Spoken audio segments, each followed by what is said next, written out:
Please like the video and share it so that it reaches many more people and you get sawaba, or rewards from Allah. This could be a sawabe jariyah or continuous reward for you long after you are gone.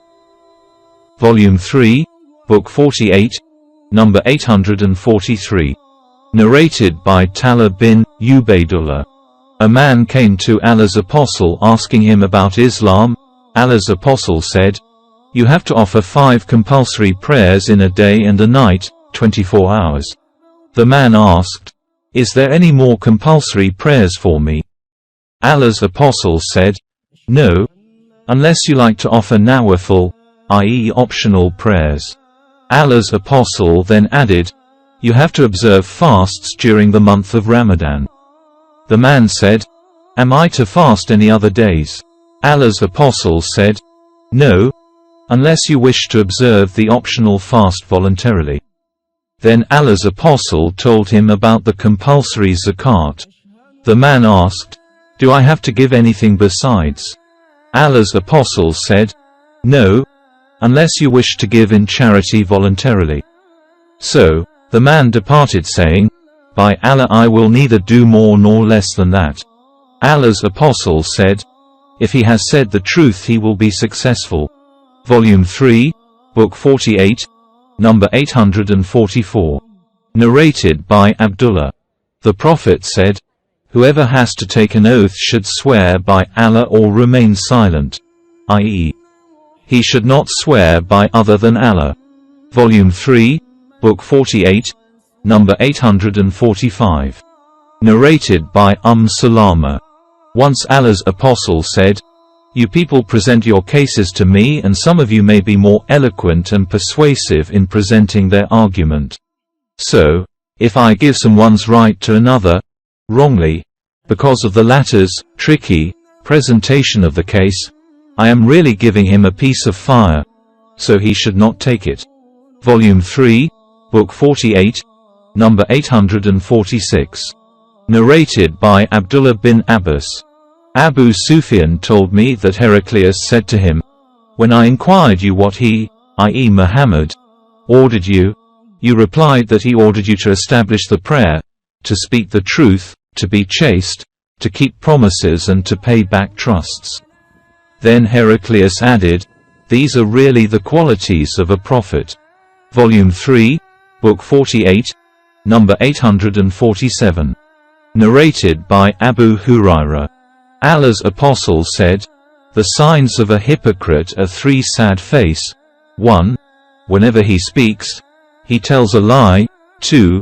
Whenever he is entrusted, he proves to be dishonest. 3. Whenever he promises, he breaks his promise." Volume 3, Book 48, number 848. Narrated by Muhammad bin Ali.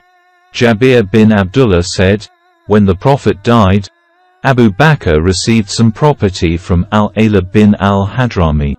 Abu Bakr said to the people, 'Whoever has a money claim on the Prophet, or was promised something by him, should come to us, so that we may pay him his right.'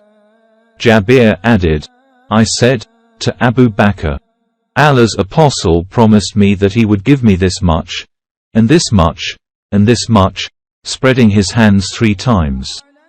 Jabir added, Abu Bakr counted for me and handed me 500 gold pieces, and then 500, and then 500. Volume 3, Book 48, number 849. Narrated by Said bin Jubair. A Jew from Hira asked me which one of the 2 periods Musa, i.e. Prophet Moses, completed. I said, I don't know, but wait till I see the most learned Arab and inquire him about it. So, I went to Ibn Abbas and asked him.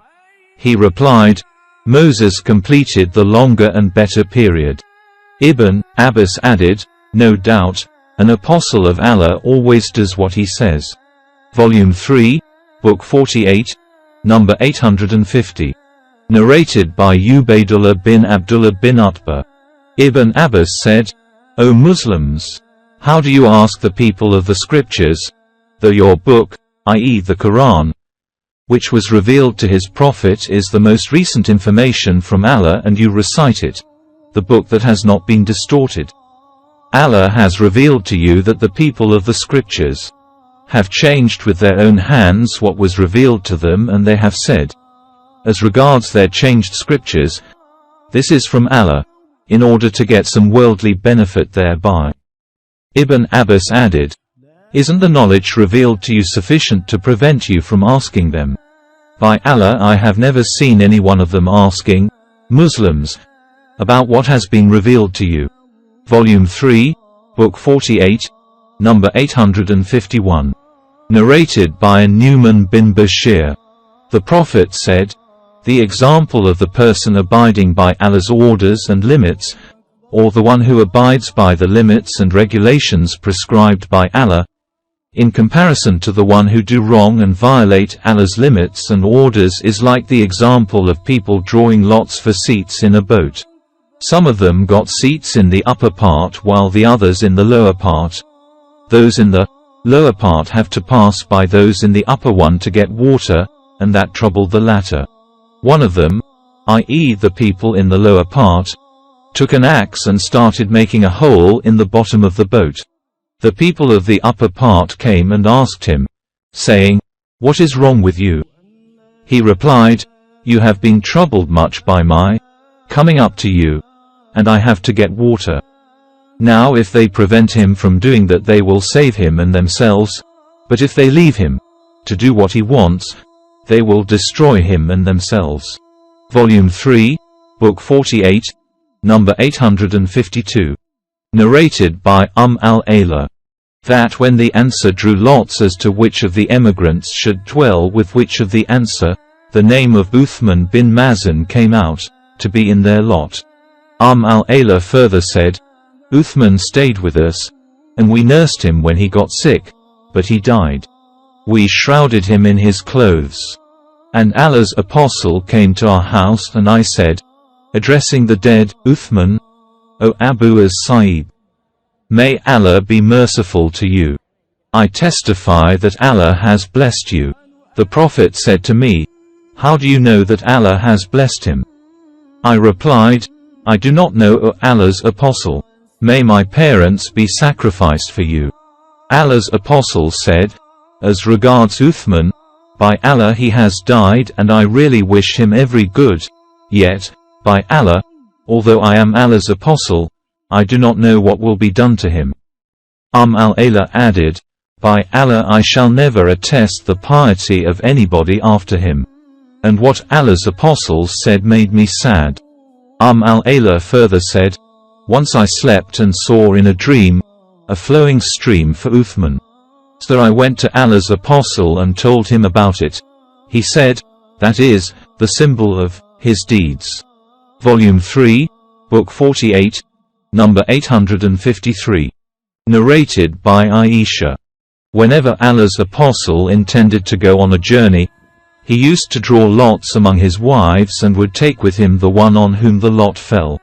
He also used to fix for every one of his wives a day and a night, but Sauda bint Zamar gave her day and night to Aisha, the wife of the Prophet, intending thereby to please Allah's apostle.